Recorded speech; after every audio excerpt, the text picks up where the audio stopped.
Olá, ouvintes. Aqui Francisco Miné. Estamos começando mais um canal INAC, o programa que analisa as notícias que movimentam o Brasil e o mundo.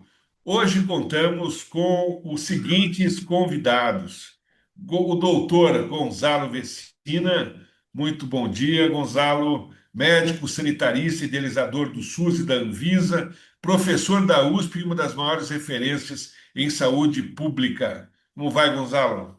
Tudo bem, Miné? É um prazer estar aqui com você, com os nossos convidados e com os nossos participantes aí através da rádio e da televisão. Também comigo a doutora Laura Barros, procuradora, professora do INSPER, especialista em direito público e conselheira do nosso INAC. Como vai, Laura? Tudo bom, Miné? Meus queridos companheiros aqui de bancada, nossa audiência que sempre nos prestigia. Muita coisa para a gente discutir, como sempre, né? Muito bom estar aqui. Obrigada pelo convite. Também comigo a doutora Vanessa Viduto, advogada, especialista em direito previdenciário, mestre pela PUC de São Paulo e membro da Comissão de Direito Previdenciário da OAB. Como vai, Vanessa?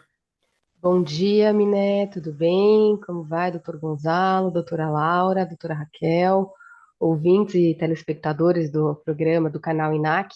É um prazer participar do programa com vocês.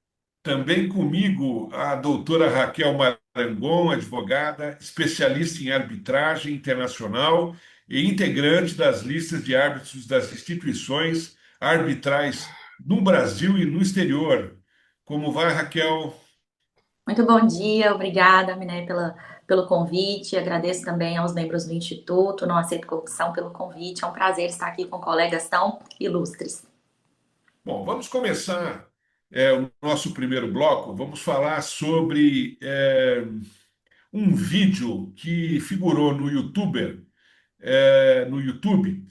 com o humorista Felipe Bressani, o Felca, que viralizou no YouTube com mais de 32 milhões de visualizações, denunciando a chamada adultização de crianças e adolescentes na internet. A Câmara dos Deputados recebeu 8 projetos de lei sobre o tema, e essas propostas tratam de exploração de menores no ambiente digital. A repercussão foi tão grande que o presidente da casa, Hugo Mota, prometeu pautar o assunto com urgência no próximo domingo. Tá?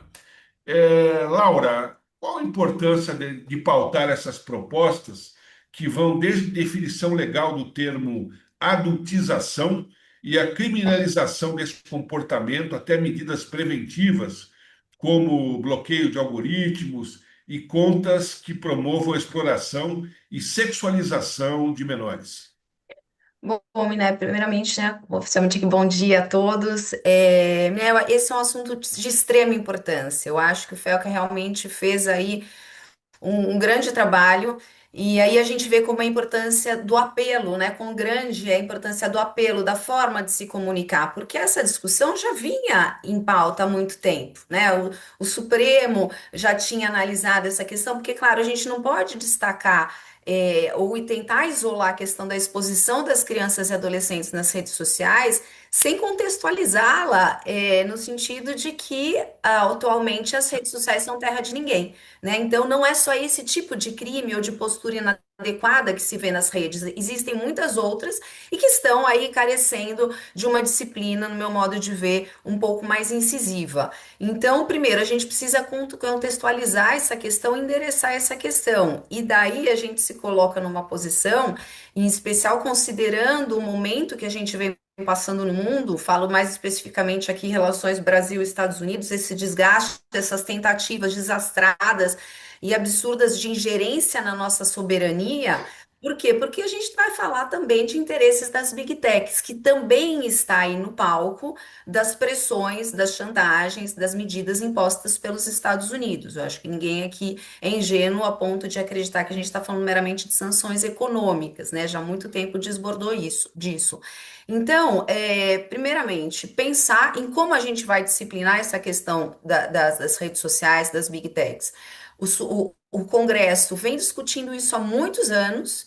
Não houve uma vontade política, a verdade é essa, para que essa questão fosse equacionada a contento.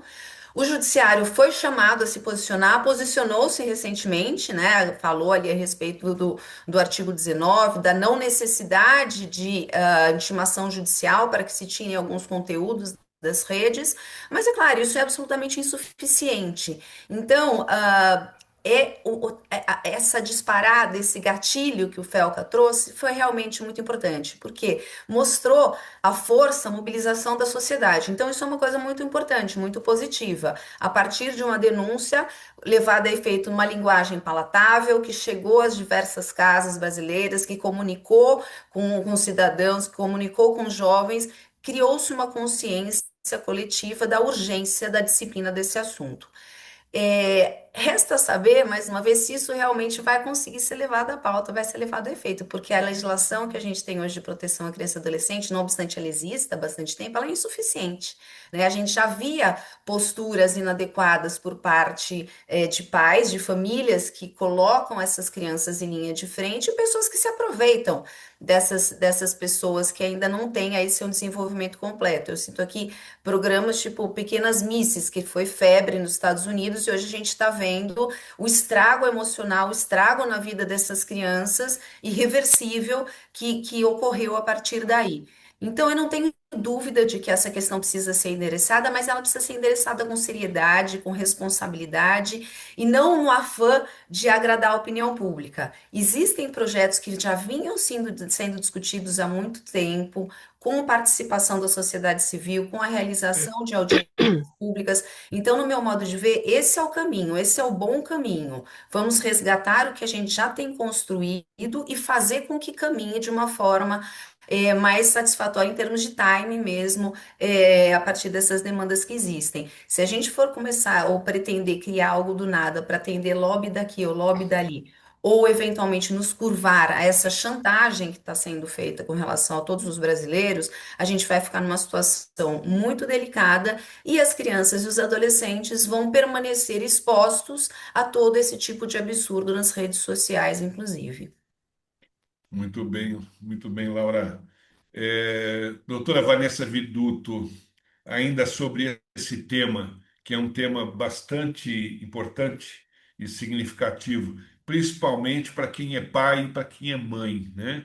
Numa Uhum, sociedade cada vez mais digital, onde as crianças, né, têm livre acesso a todas essas mídias e, naturalmente, lhes são oferecidos é, não só acesso a tudo isso, mas também é fundamental a participação dos pais na limitação dessas ferramentas, né? Eu gostaria que você comentasse, você que é uhum, mãe, tem uhum. duas meninas dentro da prática, né? Como é que se monitora? Como é que uma mãe deve monitorar esses acessos, essa facilidade? Miné, esse tema também, assim, acho da maior relevância. Esse vídeo que viralizou desse comunicador é extremamente importante para nós, como sociedade, né, repensarmos o que está acontecendo, o que a gente quer para as nossas crianças.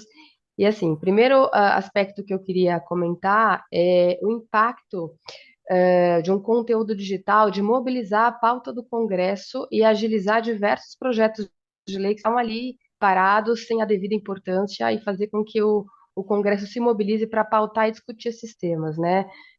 Isso já mostra para a gente o poder de um conteúdo digital. É claro, porque esse conteúdo digital trouxe uma situação de tamanha gravidade que mobilizou todos nós como sociedade, e aí o Congresso foi obrigado a se mexer.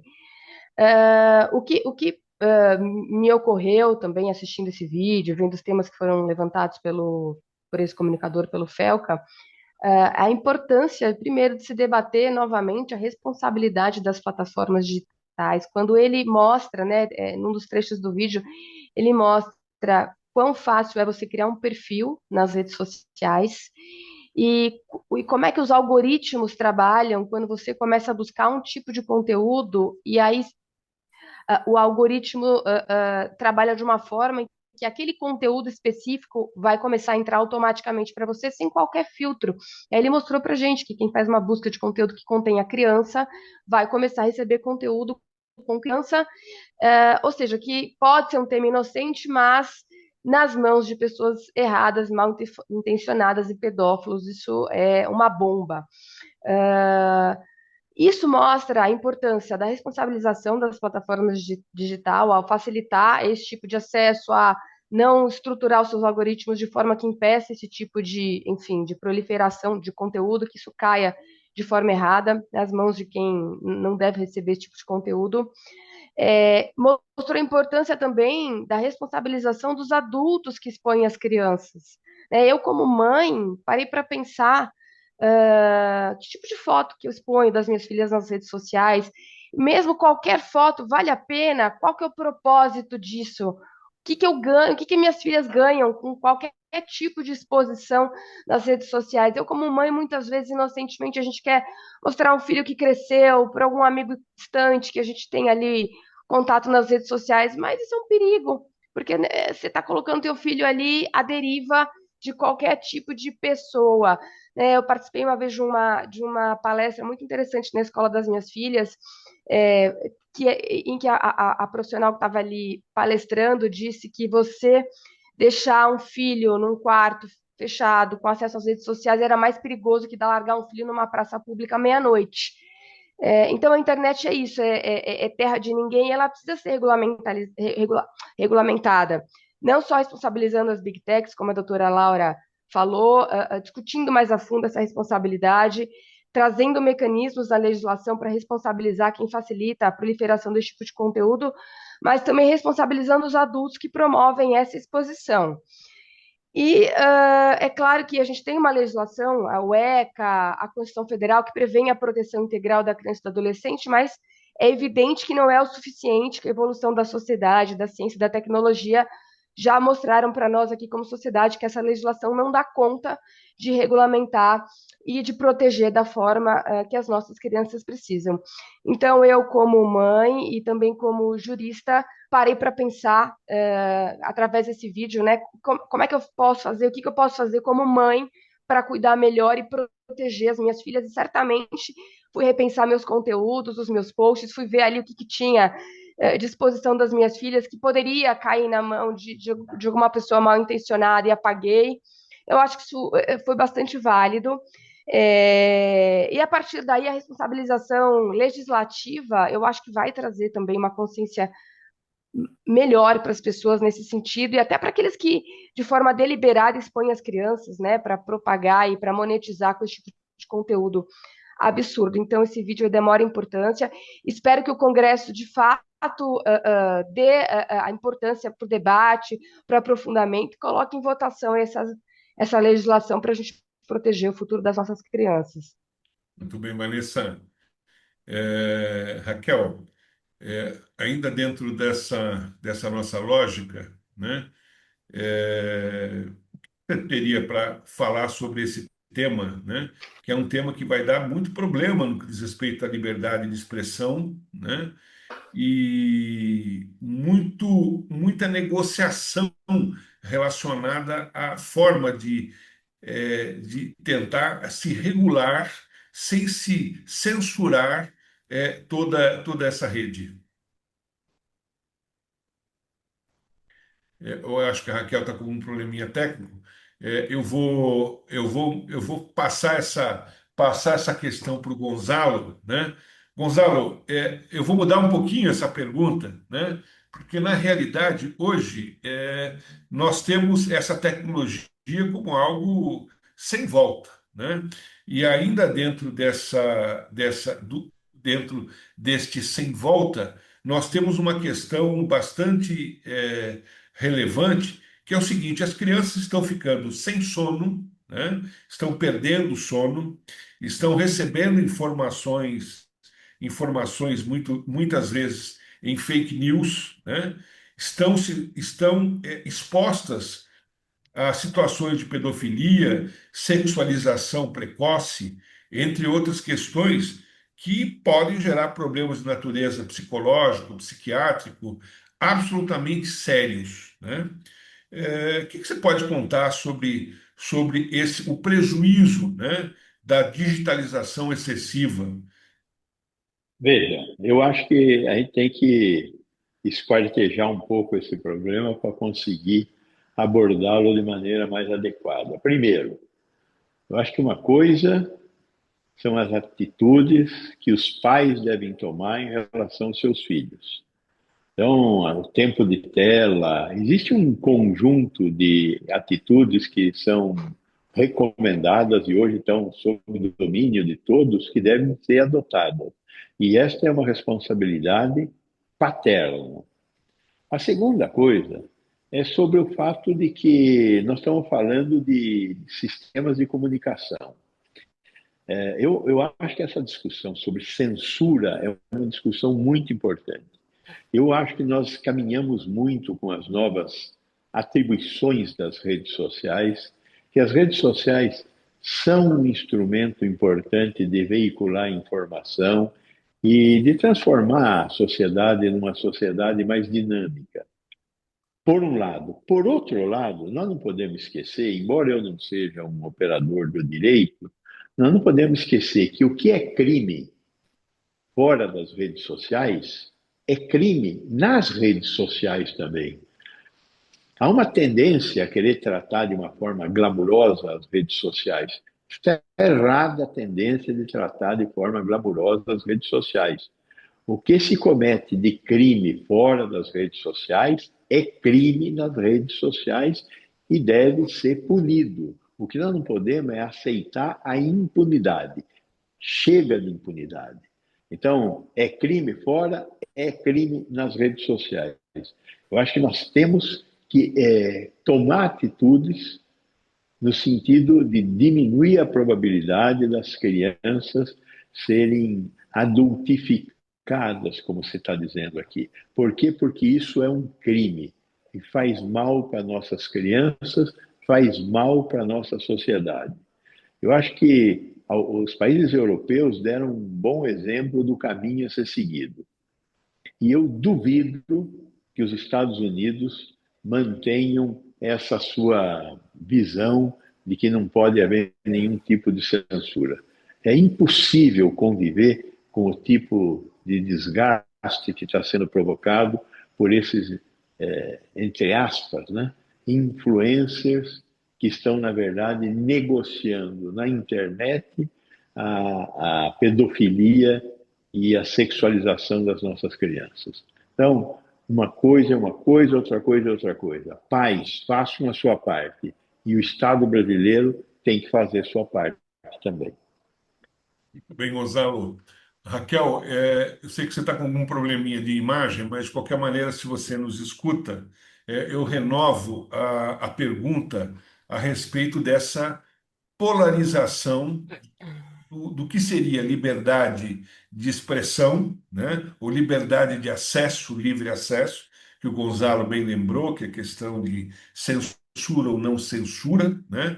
E de outro lado, essa adultalização das crianças, né? Até citando um exemplo para você bastante característico, que foi o seguinte: coleguinhas de escola, né?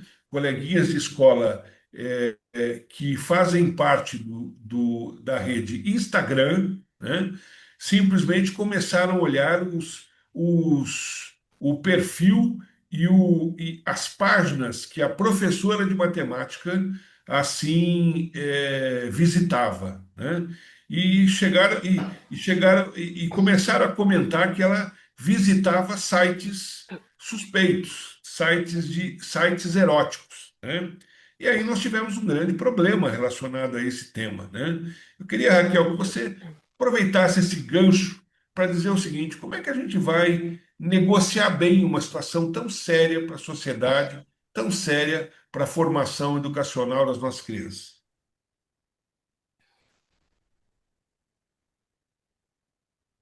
Eu acho que a Raquel não nos escuta, mas de qualquer maneira, eu deixo aqui uma observação para que todos nós possamos refletir sobre isso, porque é muito sério uma questão como essa, né, Vanessa? É, Sem dúvida. E nós tivemos um avanço, né, Miné, nessa linha. Há pouco tempo, muito se discutiu a proibição do uso dos celulares nas escolas. Os pais se mobilizaram, a sociedade se mobilizou porque entendeu como um todo que não era saudável para as crianças. Eu posso atestar isso para vocês, porque as minhas filhas relatavam que, as minhas filhas têm 12 anos, relatavam que tinham amiguinhos que ficavam o período de pátio, que é o momento de interação, de brincadeiras, o tempo inteiro no telefone, o tempo inteiro no celular. E eu recebi com muita alegria e conforto e satisfação a notícia de que os celulares nas escolas foram proibidos. As minhas filhas nunca levaram, a gente não tem esse costume em casa, mas era uma preocupação, porque as crianças deixavam de brincar, além do acesso a conteúdos inapropriados, a falta de ferramenta ali para evitar o acesso a redes sociais antes de uma maturidade para poder, porque acho que, inclusive, tem que ter maturidade para poder lidar com redes sociais, né? Porque uma criança que não está madura o suficiente, emocionalmente o suficiente, madura para lidar com uma rede social, pode causar um dano seríssimo na vida dela. Então, eu acho que a gente já avançou bastante com a proibição do uso dos celulares nas escolas, e o relato que a gente tem da própria escola é que os pátios voltaram a ser alegres, com as crianças brincando, jogando, interagindo, como tem que ser uma infância saudável. Então, eu penso que essa discussão que veio à tona com esse comunicador, com o Felca, tenho esperança que também vá desaguar aí numa legislação adequada para que a gente possa proteger as futuras gerações, né, e a saúde mental das nossas crianças. é muito sério tudo isso, né? Bom, vamos mudar o nosso bloco e vamos falar um pouquinho sobre o mapa das facções criminosas no Brasil, né? Levantamento do jornal o Globo revelou que 64 facções criminosas atuam no Brasil em 27 unidades da federação, com tamanho grau de influência sobre a sociedade. Esses dados foram obtidos junto às secretarias de Segurança Pública, administrações penitenciárias e ministérios públicos estaduais, né? O que indicou que essas organizações operam a partir de presídios, né?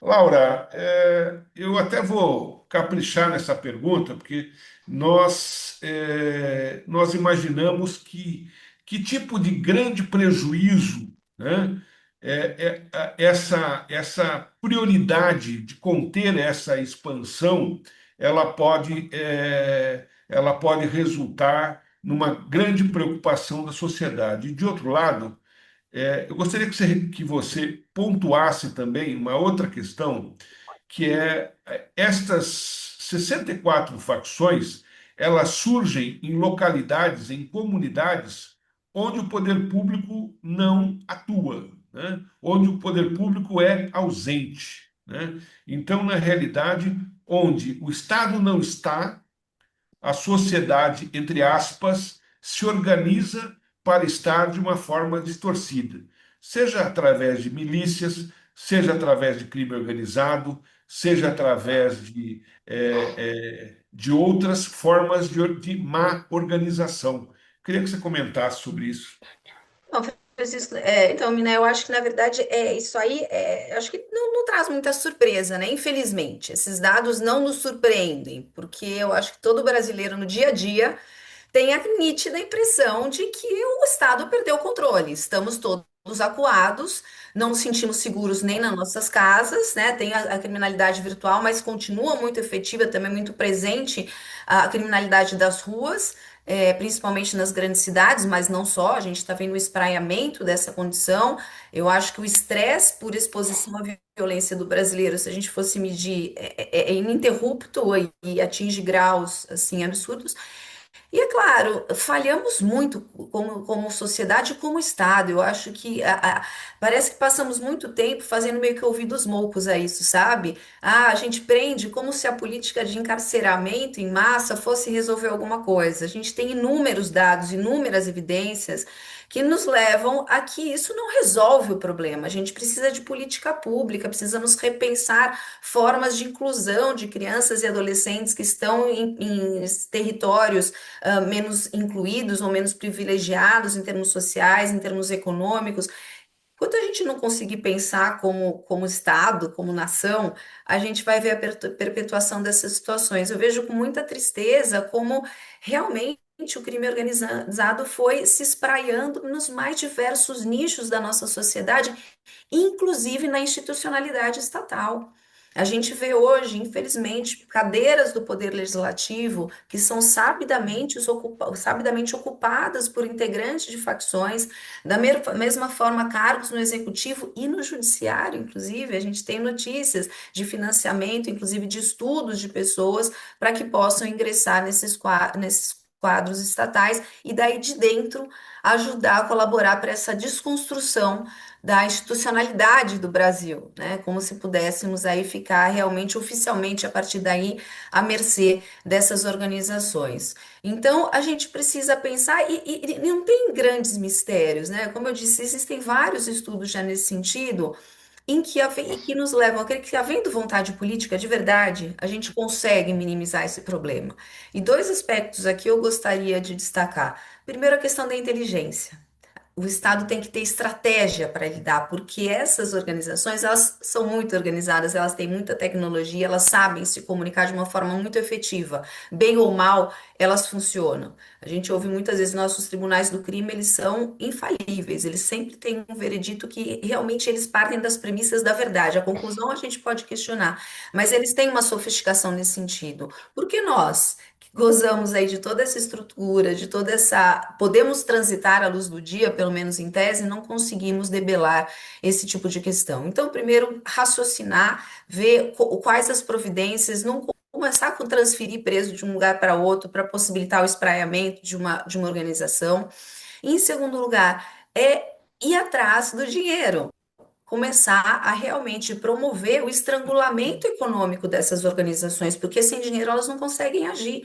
E isso hoje em dia, em tese, é muito possível. Por que o Estado não consegue ir atrás? Uma das respostas talvez seja o COAF tem menos de 100 servidores públicos para cuidar do país inteiro. E é uma das atividades-chave no combate a esse tipo de questão. Eles recebem muita comunicação de operação suspeita, de operação feita em dinheiro vivo. Agora, conseguem levar adiante? Não conseguem porque não tem efetivo. Menos de 100 pessoas no COAF é uma coisa absurda. E daqui, mais uma vez, eu reforço a importância de um Estado estruturado, com uma burocracia capacitada, bem remunerada e valorizada. Porque sem isso, a gente vai ficar realmente à mercê dos diversos interesses que vêm e vão dos políticos da vez, ou pior, dessas organizações que são, como o próprio diz, já tão estruturadas, tão organizadas, tão enraizadas na nossa sociedade, inclusive nas igrejas, a gente vê aí braços dessas organizações. Então, realmente, eu acho que a gente precisa assumir esse compromisso frente à população e levar a sério, com inteligência e com o objetivo de estrangulamento econômico, dessas organizações. Muito bem, Laura. Deixa eu apimentar a nossa discussão. Vou passar dentro desse tema, né, um argumento interessante para o Gonzalo refletir. Gonzalo, dizem que o maior temor da direita conservadora, né, na realidade, o proletariado organizado, né? Proletariado organizado, ou seja, os trabalhadores organizados tentando de forma ideológica, né, controlar, né, a sociedade. Mas, na verdade, eu acho que hoje o organizado é o crime, né? O crime organizado, esse sim é organizado, né? Esse sim, ele ocupou o espaço da chamada esquerda proletária, né? Então, eu queria que você refletisse sobre esse aspecto político, né? Que é, de um lado, uma esquerda que quer fazer frente a uma situação de polarização com o chamado neoliberalismo, né? E, de outro lado, uma organização criminosa, né? Que não tem ideologia, né? Que simplesmente é a ideologia da violência, a ideologia da contrariedade das leis postas. Bom, primeiro, Miné, eu quero me confessar um neófito nesses assuntos aí, né? Eu tenho uma preocupação grande com as questões relativas à saúde e acabo me dedicando pouco a discutir isso, que é uma questão muito fundamental. Eu estou muito de acordo com o que a doutora Laura colocou, com, a, com a, os caminhos que ela apontou. Agora, eu acho que nós estamos vivendo uma crise de civilidade. O Brasil é um país em evolução. Quando você vê, por exemplo, o que foi a Lava Jato? A Lava Jato foi uma tentativa de punição. Só que foi uma tentativa de punição usando instrumentos de forma inadequada. O judiciário foi uma destruição do próprio judiciário, a tentativa de ativar a punibilidade. E deu no que deu. Né? E hoje a gente não, uma parte da sociedade olha para aquilo que aconteceu e fala: está vendo? As elites não querem que haja punição. Do outro lado, nós temos pessoas que cometeram crimes mínimos sendo punidos com cadeia. Nós temos a terceira maior população carcerária do mundo. Ou seja, não é falta de pôr gente na cadeia que nós temos uma sociedade que está se desestabilizando. Né?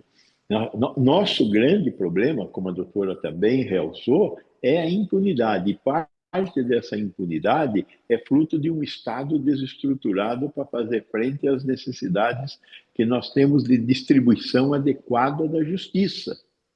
Nós não temos uma distribuição adequada da justiça. E isso é um problema de estruturação do Estado e das respostas da sociedade. Nós provavelmente somos um dos países que tem mais faculdades de direito do mundo. Portanto, também não faltam agentes do direito. O que nós estamos vendo é um desastre pela nossa própria incompetência. Eu acho que nós tínhamos que conseguir estruturar uma resposta civilizatória. E isso exige que a sociedade se sente e discuta. Não estamos investindo na estrutura do Estado? Não estamos investindo na estrutura do Estado para diminuir essa questão da punição. Então, como vamos fazer? Nós precisamos de um plano para operar essa nova condição. Acho que está tarde para fazer isso já. E, infelizmente, perdemos os últimos 6, 7 anos por causa da pandemia e do tipo de comportamento que nós tivemos do Estado brasileiro durante a pandemia. Nós simplificamos um problema muito complexo. Acho que nós temos que conversar a repensar esse problema. Muito bem, Gonzalo. Eu vou passar a palavra agora para Raquel. Raquel, na questão anterior que nós tratamos no primeiro bloco, nós falamos sobre toda essa questão de liberdade de expressão, liberdade de acesso aos meios de comunicação, né? Infância, e agora nós estamos falando sobre crime organizado, né? Que muitas vezes está por trás de toda essa massa, né? De todas essas questões envolvendo crimes eletrônicos e entre outras fraudes, e o que é algo absolutamente preocupante. Tudo isso denota um grande abismo entre o papel do Estado, entre o Brasil real, né, e os grandes interesses, né? Aí eu pergunto para você, Raquel, qual é a grande negociação, ou seja, como é que a gente chega e consegue pacificar esses ambientes? Raquel, você tem que destravar o áudio. Não, não dá. Ok, não tem problema.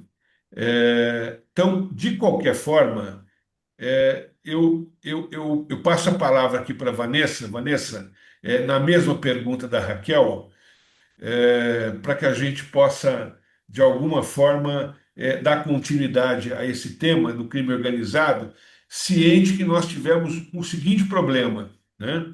Nós tivemos nessa fraude divulgada, previdenciária, nós tivemos crime organizado também misturado com classe política, realizando golpes. Eu queria que você fizesse uma reflexão sobre isso.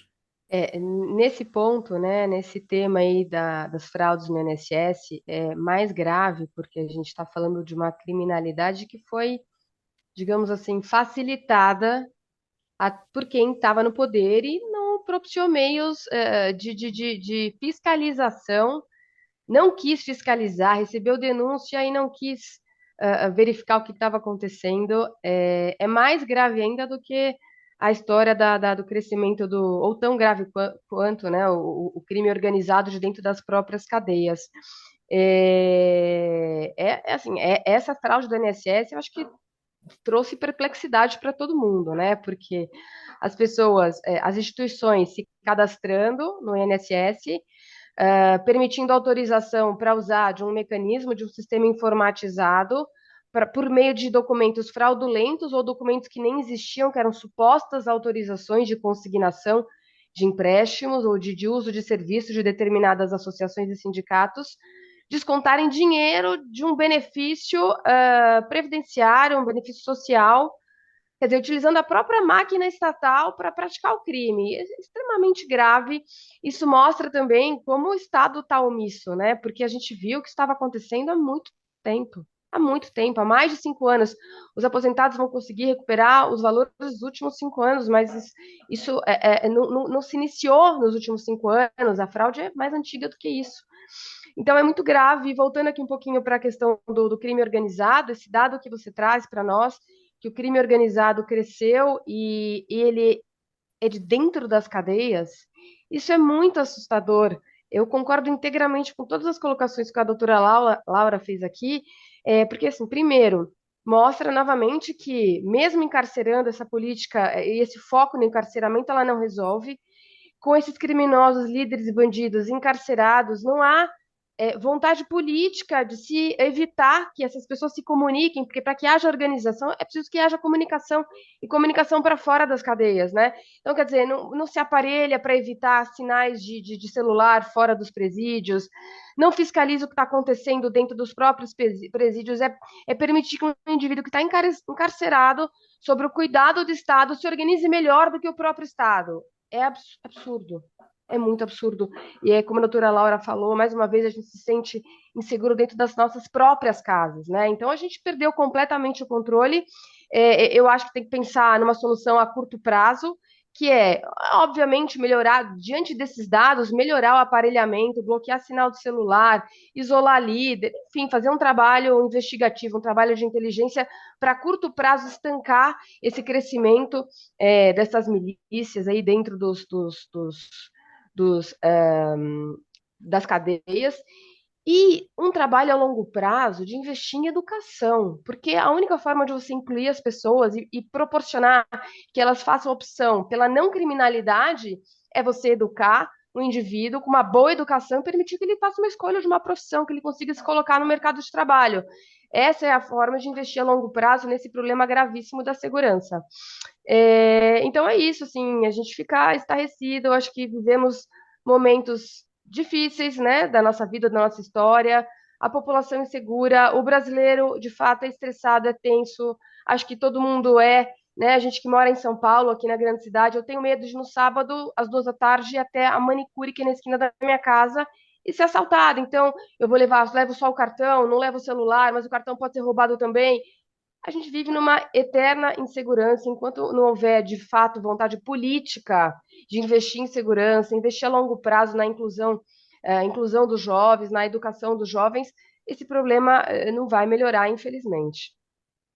Eu concordo com você, Vanessa, e aí ainda acrescento que onde o Estado não se encontra, né, onde o Estado não está, né, não existe acesso à saúde, não existe acesso à segurança pública, não existe urbanização, onde o Estado não está, alguém está, e possivelmente pode ser alguém que a gente não quer, né?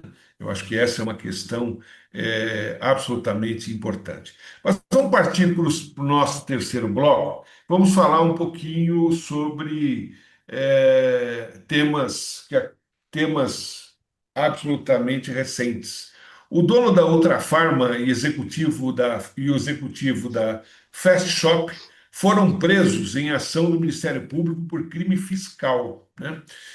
Em São Paulo, o empresário Sidney Oliveira, fundador da Ultrafarma, e o executivo da Fast Shop, Mário Otávio Gomes, foram presos na Operação Ícaro, que investiga a suspeita de favorecer empresas do setor de varejo em troca de propinas. Ao todo, foram 6 pessoas detidas. Sidney foi preso em uma chácara em Santa Isabel e Mário em um apartamento da capital paulista. Esse esquema envolveria auditores fiscais tributários do Departamento de Fiscalização da Secretaria Estadual da Fazenda de São Paulo.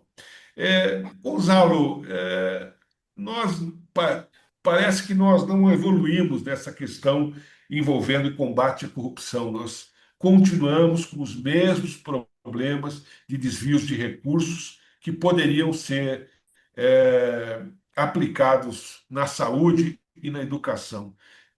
Eu acho que nós vamos sempre falar da mesma coisa, mas eu quero ouvir você sobre mais essa notícia, sobre mais essa questão envolvendo coisas muito importantes, como remédios, né? É, é, toda essa engenharia que é é- que é a questão da saúde, a administração da saúde, e nessa ponta um empresário tão importante como esse empresário, o dono da Ultrafarma, acaba sendo objeto de investigação, certamente terá amplo direito de defesa, mas é uma questão extremamente grave. Veja, é, nos pegou muito de surpresa o fato da Ultrafarma estar envolvida nessa estripulia, né?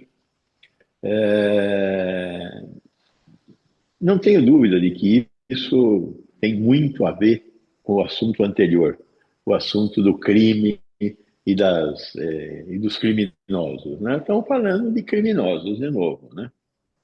O sujeito que fez essa, que era o polo de fazer isso dentro da estrutura da máquina pública, o chefe do serviço, não sei do que, lá na Secretaria da Fazenda, quer dizer, ele viu, deve ser um sujeito muito esperto, ele viu uma alternativa para ganhar muito dinheiro.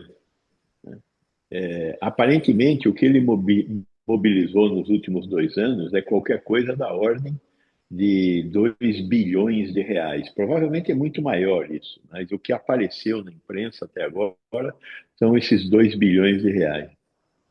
O patrimônio de quem operou isso para ele, que foi aparentemente uma empresa da mãe dele, é um patrimônio que pulou de 400 mil reais para 1 bilhão de reais, né? Fora todo o dinheiro que foi distribuído, né? E tinha lá uma mala de esmeraldas, coisas desse tipo. Então, nós estamos falando de uma coisa que nós estamos vendo a ponta do iceberg. Então, é um bruto de um crime, não pode ficar impune, e vamos ver o que vai acontecer. Eu tenho uma tese de que o grande problema do Brasil é a impunidade.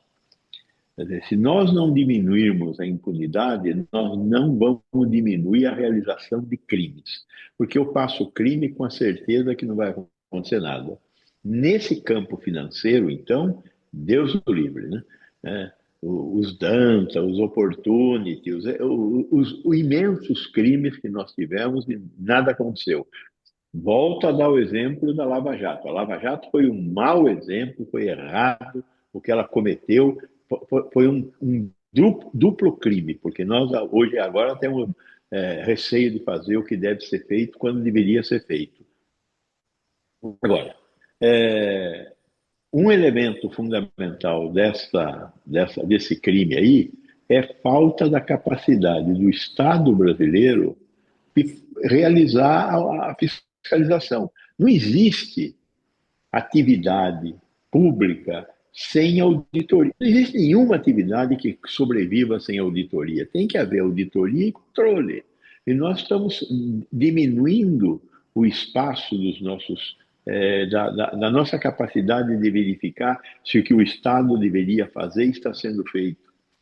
A diminuição de pessoal nessas áreas de controle é mortal. Eu vejo nas agências reguladoras, eu vejo dentro da Anvisa. A Anvisa perdeu grande parte da sua capacidade de atuação por não reposição do pessoal. Uma coisa é você colocar gente num estado ineficiente, outra coisa é você colocar gente nesses pedaços do estado que deveriam estar produzindo civilidade. O que a Anvisa faz é garantir a segurança sanitária de produtos. Garantir a segurança sanitária de produtos com inspeção é fundamental. Não fazer inspeção significa deixar a população passar sob o risco de consumir algo que vai matá-la. Então, o que está sendo feito, essa redução do investimento público, é muito ruim. E nós temos que destravar, o Estado brasileiro está absolutamente travado. Então, se nós não conseguirmos melhorar a gestão, nós não vamos conseguir diminuir a impunidade. Hoje nós temos um problema grave de gestão. O que nós não podemos é ir para o polo oposto. Libera tudo e, como dizia o Jânio Quadros, lucupletemo-nos todos. Nós não podemos partir para o lucupletemo-nos todos. Pelo contrário, nós temos que criar, temos que dar um salto de criação nesse novo Estado. Agora, ficamos nessa discussão aí de se é.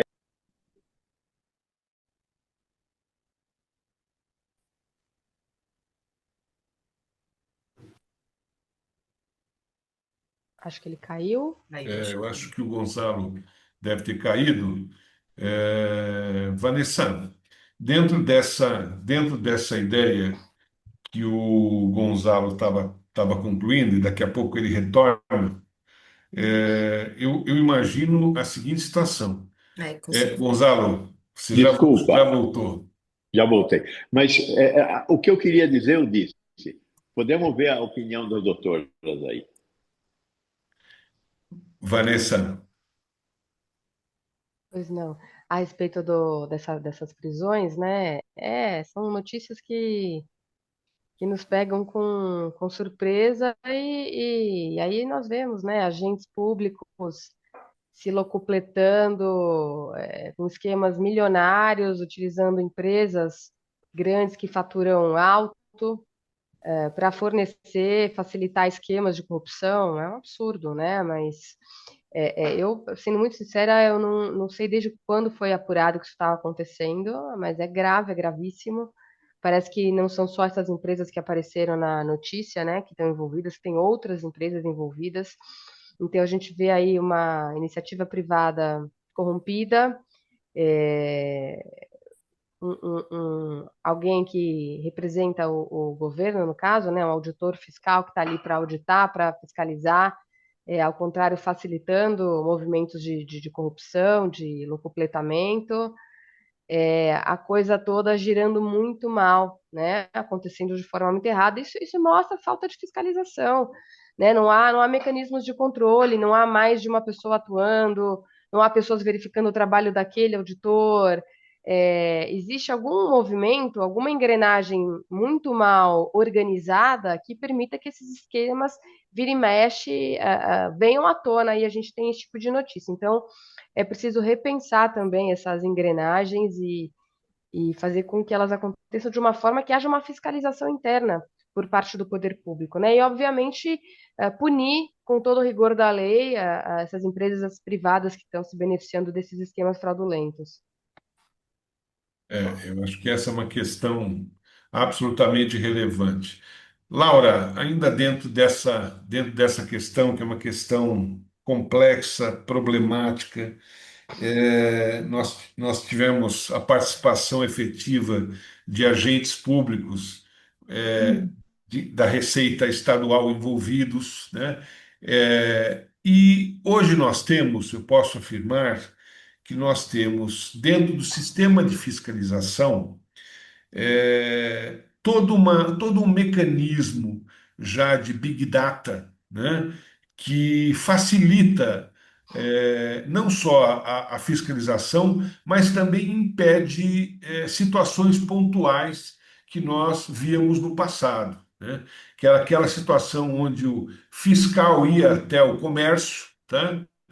E em conversa ali se acertava e ali não fiscalizava. Isso é praticamente impossível diante do auxílio da digitalização, que acaba impedindo que isso se concretize.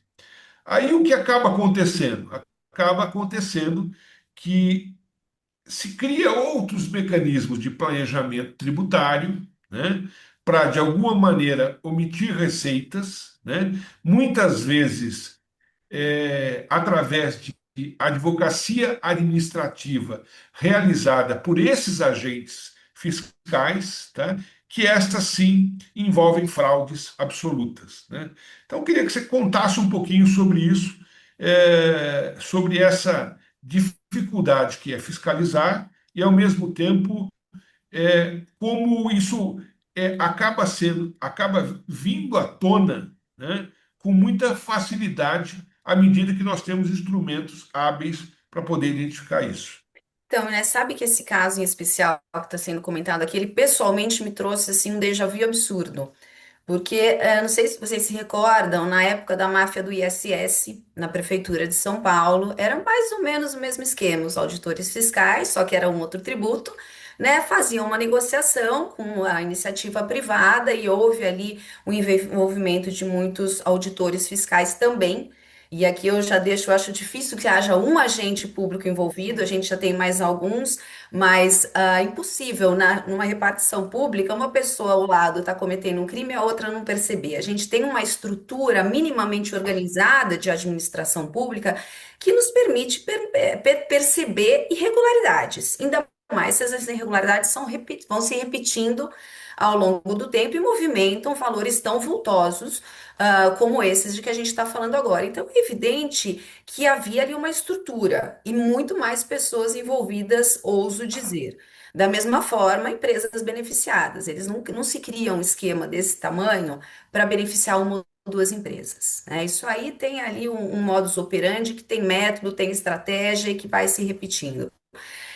Uma coisa que me chamou muita atenção pelo lado ruim é que os órgãos de controle interno, nesse caso, falharam absolutamente, né? Diferentemente no caso do município de São Paulo, na época da máfia do ISS, em que a gente teve uma força-tarefa, em que atuaram conjuntamente o Ministério Público de São Paulo, a Polícia Civil e a Controladoria Geral do município, aqui é como se a Controladoria ou a Corregedoria tivesse sido pega de surpresa. Causa um estranhamento, sem dúvida, porque, como você bem disse, né, a gente tem mecanismos, tem ferramentas, inclusive de robôs de inteligência artificial, que fazem esse tipo de cruzamento de dados. A gente tem ali red flags sendo produzidas todas as semanas. Durante todo esse tempo, isso passou, a boiada passou e ninguém se deu conta do que estava acontecendo, né? É uma falha muito primária, no meu modo de ver. Isso precisa ser apurado. Agora, e aí eu faço referência ao que também colocou o professor Gonzalo, a impunidade. né?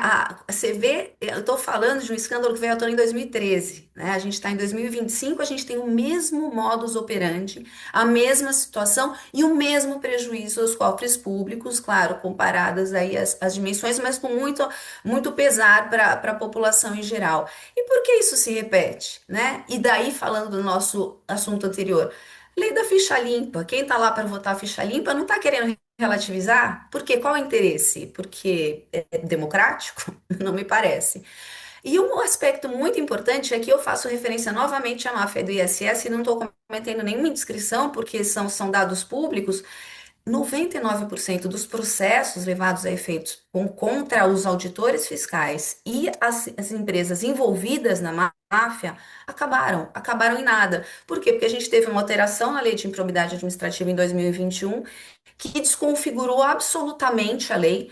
Para vocês terem uma ideia, o número de propositura de ações de improbidade administrativa caiu 42% desde a edição da lei. E pior, segundo o Ministério Público de São Paulo, de 10 ações que estavam em segunda instância, com relação à improbidade administrativa no Estado, das 10, 8 foram revistas em benefício dos réus. Ou seja, a gente teve um absoluto desmantelamento das ferramentas legislativas mínimas para que a gente possa reagir a esse tipo de escândalo. Então, a gente tenta aprimorar o controle, importante. Agora, se a gente se vem à tona, vira manchete de jornal, a gente fica aqui discutindo e daqui a 5 anos está todo mundo impune, qual é a mensagem que a gente está dando para a sociedade? Então, isso que eu acho absolutamente assustador, 12 anos depois eu estou revivendo a mesma situação. Agora eu quero ver qual vai ser o desfecho desse, né? Verdade.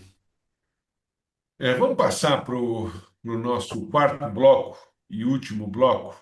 O Supremo Tribunal Federal vai decidir quem deve arcar com os salários de mulheres vítimas de violência doméstica que precisam se afastar do trabalho por medida protetiva da Lei Maria da Penha. A Corte também vai definir se a Justiça Estadual pode determinar a responsabilidade pelos custos. Esse tema é objeto do recurso extraordinário 1520 468, com repercussão geral já conhecida. Tá? Também na área da saúde, o Superior Tribunal de Justiça vai realizar em 18 de agosto uma audiência pública para debater a questão da cobertura obrigatória pelos planos de saúde de bombas de insulina. Vanessa, quais as implicações dessas decisões? Bom, vamos lá. Primeiro tema, acho que é bastante importante, a gente também tem discutido bastante, né, ultimamente, que é a violência doméstica. A gente, recentemente, a imprensa divulgou aí casos escabrosos de violência doméstica. E nós temos uma legislação protetiva, que é a Lei Maria da Penha, que aplica medidas protetivas ao agressor. A gente sabe que muitas vezes aplicar a legislação ao agressor não o contém e não evita, né, mas não deixa de ser uma forma de você punir, evitar, enfim. E essa lei Maria da Penha, ela permite o afastamento da mulher do seu local de trabalho por 6 meses, sem que ela tenha prejuízo no seu contrato de trabalho, porque essas políticas públicas de proteção da mulher vítima de violência doméstica, elas precisam ser integrais, né? Não adianta nada você restringir o acesso do agressor à mulher, e permitir que ela fique no mesmo lugar onde ela pode ser acessada e ser de novo vítima daquele agressor. Então, muitas vezes, quando ela recebe um tipo de medida ou de tratamento em que ela tem que sair, da sua casa, ou do seu domicílio, ou até mudar de cidade, enfim, pelo período de 6 meses previsto na lei, ela tem a garantia de emprego, ela não pode ser demitida, e aí surge uma discussão que chegou no Supremo Tribunal Federal a respeito de quem é que paga esta conta, ou seja, esses 6 meses de salário. Porque se for feita uma equiparação e pretende se fazer com o benefício de auxílio por doença temporária, que é a legislação previdenciária prevista para o segurado do INSS, os primeiros 15 dias obrigatoriamente são cobertos pela empresa e a partir do 15º dia o INSS cobre aquele que está doente e incapacitado para o trabalho. Então buscou-se uma equiparação dessa situação da mulher que é afastada do trabalho do seu domicílio, buscando a proteção, uma garantia de um benefício de um valor que substitua o seu salário, que não onere o empregador. E aí surge uma discussão, porque a legislação não é clara, a legislação não diz a quem cabe esse ônus, se é o INSS que deve pagar, se é o Estado que deve criar um benefício assistencial. E aí essa discussão foi parar no Supremo Tribunal Federal, está sob a relatoria do ministro Dino, que já traz algumas importantes reflexões, né? Como, por exemplo, o fato de que está sendo discutido, ele busca efetivar direitos fundamentais como a dignidade da pessoa humana, a proteção à integridade física e psicológica dessa mulher que é vítima de violência doméstica, que está sendo protegida especificamente pela lei.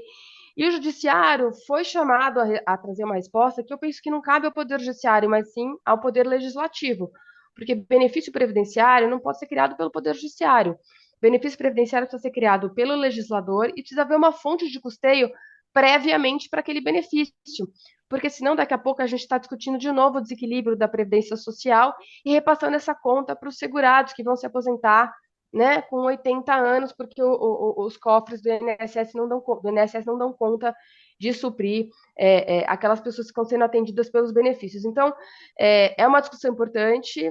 O ministro Dino trouxe reflexões relevantes a respeito da importância dessa proteção e da integralização dessa proteção na Lei Maria da Penha, mas eu penso que há um erro grave aqui em jogar para o judiciário e permitir que o judiciário, inclusive, crie se o judiciário disser que o INSS vai pagar esse benefício, o judiciário está criando um benefício, né? Está legislando, está substituindo o legislador, o que no nosso sistema não é cabível, não é permitido, e aí eu vou de novo dizer que a gente vai ter um problema de desequilíbrio financeiro, muito embora eu seja absolutamente a favor da proteção da mulher em situação de vulnerabilidade, como essa aqui que a gente está discutindo.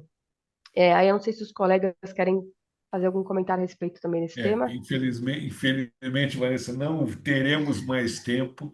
As nossas discussões elas são sempre relevantíssimas e a qualidade dos nossos convidados, então, supera qualquer coisa.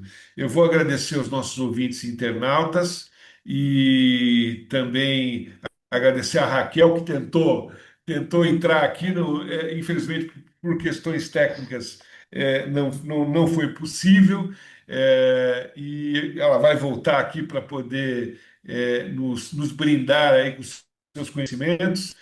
Agradeço a doutora Laura, ao doutor Gonzalo, sempre um prazer estar com vocês aqui. Eu, Francisco Miné, convido os nossos ouvintes internautas para seguir o canal INAC e também assistir o nosso programa pelo YouTube e também pela Rádio 365. Um grande prazer, até a próxima quinta-feira.